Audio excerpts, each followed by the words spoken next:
although lagi binibida ka ni Ana, feeling ko nga, hindi ka ba na-insulto? Feeling ko, kaya nag-produce si Ana dahil sa kanya. Kaya parang mga nangyayin ko.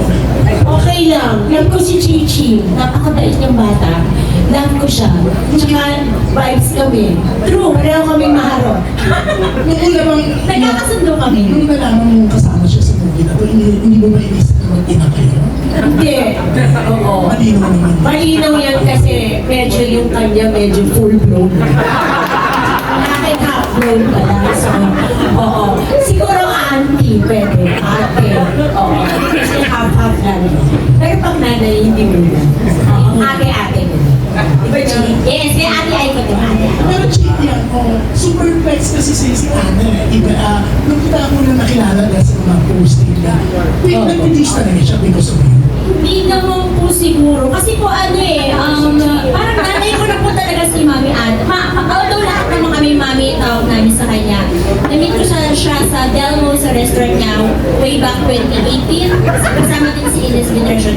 So syempre si Mami, yung anak niya nasa Amerika. So ako mag-isa lang din talaga ako sa buhay. So lagi kami magkakasama ni Ines. Yan.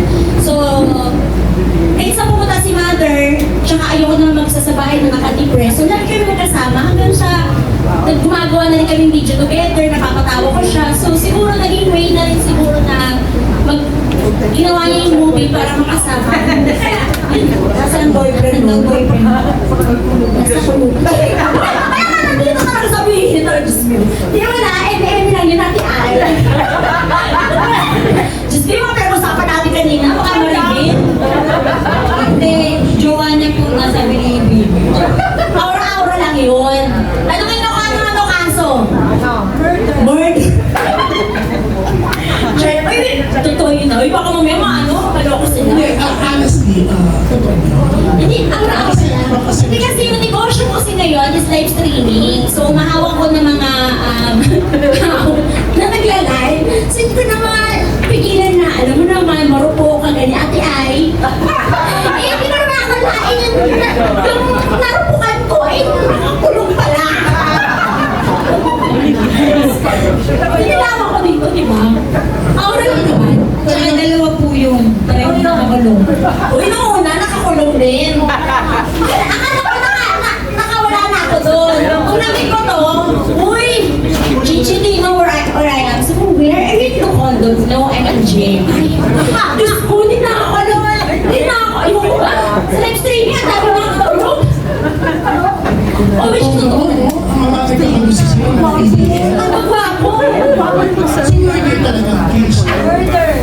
Pero after 25 years na siya kasi. 25 years na. Hindi ba, no? Pero bakit na? Pero nasa loob siya ng kulungan. May business siya sa loob ng kulungan. Pero, hindi naman Chichi. Pero Chichi, Dito to, di ba garage yung Saan ba doon talaga sa loob ng kulungan? Dati yun, nagbago na daw siya. Siya yung daw kasi pa.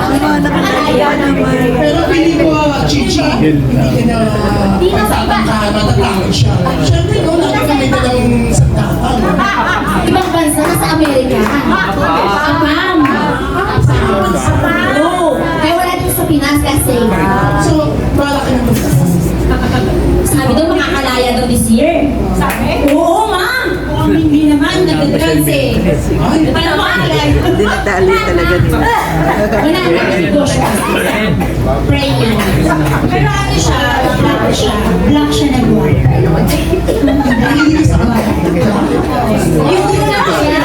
Yung una din na nasa kulungan, black din yun. Pero gwapo rin. ano kayo kasalayan? Grabe, alam mo yung story ng buhay ko ah. Kayo na nagkwento. Ano kayo kasalayan, Chichi? When you go black, Once you go black, you can never go back. And I can't. Oh! Uy! Ate, ay iba naman yun. Uy, pero sabihin sa akin, love ko dito ah. Ayan ko yan. Fun lang naman. Ilan po? baka sabihin nila,